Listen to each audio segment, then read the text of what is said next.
2018 is a big year for Chevrolet.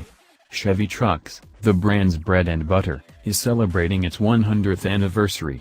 We've already seen the latest models, the Centennial Editions of the Colorado and Silverado. For SEMA, Chevy is rolling out a custom version of one of the most iconic pickups ever built, the 1967 Chevy C10. The truck packs custom paint, custom suspension and a crate engine from Chevrolet Performance. This truck started as a standard long bed model with the big window cab, a rare option for the day.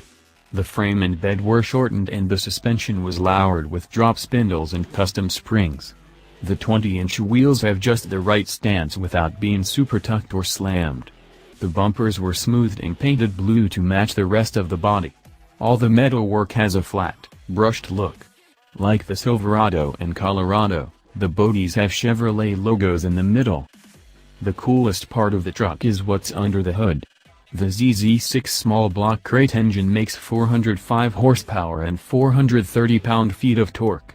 It's mated to a 4L65V 4-speed automatic as part of Chevrolet Performance's Connect and Cruise system. This system connects an engine, transmission controller and more all in one package. There are even E-Rod options that are emissions compliant in California. All in, there are more than 60 available Connect and Cruise combos. The C10 will be on display at Chevy's booth at SEMA along with other concepts and a wide range of Chevrolet Performance parts and crate engines.